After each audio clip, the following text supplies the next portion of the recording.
पहले मुस्लिम बहुल इलाकों में वोटिंग परसेंटेज जो है वो 90-92 ऐसे जाता था, और उसका नतीजा क्या होता था कि जो कलकत्ता का मतलब सॉरी पश्चिम बंगाल का जो ओवरऑल वोटिंग परसेंटेज होता था वो अच्छा रहता था, काफी ज्यादा अच्छा रहता था दूसरे राज्यों की तुलना में। तो इस बार हमने एक पैटर्न देखा है, वो आपने भी देखा होगा क्योंकि चुनाव आयोग ने डेटा रिलीज कर दिया, सबके सामने है कि जो हिंदू डोमिनेंट वाली सीटें हैं, हिंदू बहुल सीटें हैं, हिंदू वोटर भी ह्यूज टर्नआउट में निकला है। तो क्यों ना माना जाए कि वो बीजेपी का परंपरागत वोटर है, अभी भी मौजूदा स्थिति में 50% में अभी भी बीजेपी के पास है। तो एंटी इनकम्बेंसी, हिंदुत्व की वेव क्यों नहीं उसको घर से बाहर निकालने में कामयाब हुई होगी, और ये उनके हक में क्यों नहीं गया होगा? अरे हिंदू वोट सारे यदि इनके होते तो हम कहाँ हैं? हमारा तो बेस ही बंगाली और हिंदू वोट हमारा तो बेस ही है जो है, और मुस्लिम वोट भी हमारा बेस है। 294 की असेंबली में 217 सीट लानी या उससे ज्यादा सीटें लानी किसी एक कम्युनिटी के दम पर है क्या? इसका मतलब है राज्य की हर कम्युनिटी ने, हर जाति धर्म वर्ग के लोगों ने हमारी सरकार को समर्थन दिया है।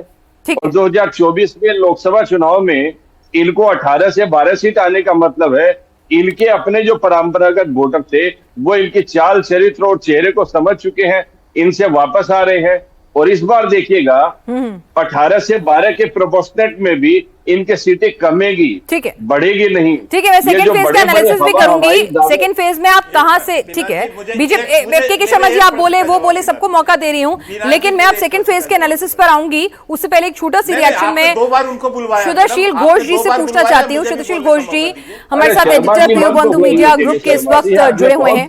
शुदाशील जी, ठीक है, पार्टियों के पास तो भाई जाहिर सी बात है कार्यकर्ताओं को मोटिवेट करके रखना है। सेकंड फेज में अभी वोटिंग बाकी है और हर कोई जीत का दावा करेगा ही, और बनता भी होगा। लेकिन अगर मैं आपसे पूछूं तो जिस तरह का वोटर टर्नआउट हमने हिंदू डोमिनेटिंग सीट्स पे देखा है, ये पैटर्न आपने पहले कई चुनाव कवर किए होंगे, इससे पहले कभी ऐसा इस तरह का पैटर्न आपको हिंदू डोमिनेटिंग सीटों पर मिला देखने को?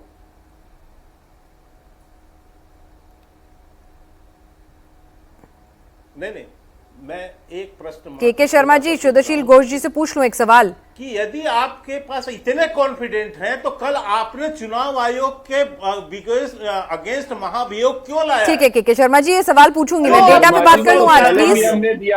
ठीक है, मैंने सबसे पहले ही सवाल उनसे वही पूछा था, उन्होंने जवाब दे दिया। अब सुन लीजिए शुदाशील घोष जी, आपको जवाब दे अरे भाई स्पीकर ने। एक मिनट के Sharma ji, let's talk on data of the second phase please. Shudashil ji आप एक छोटा सा जवाब दें, उसके बाद फिर हम डेटा दिखाएंगे, और वो डेटा मैं इन दोनों नेताओं के सामने रखूंगी और आपके सामने भी रखूंगी कि सेकंड फेज में आखिर कमल खिलेगा तो कैसे खिलेगा। लेकिन जो हाई वोटर टर्नआउट है फर्स्ट फेज का हिंदू डोमिनेटिंग सीटों में, क्या वही बीजेपी के कॉन्फिडेंस की वजह है?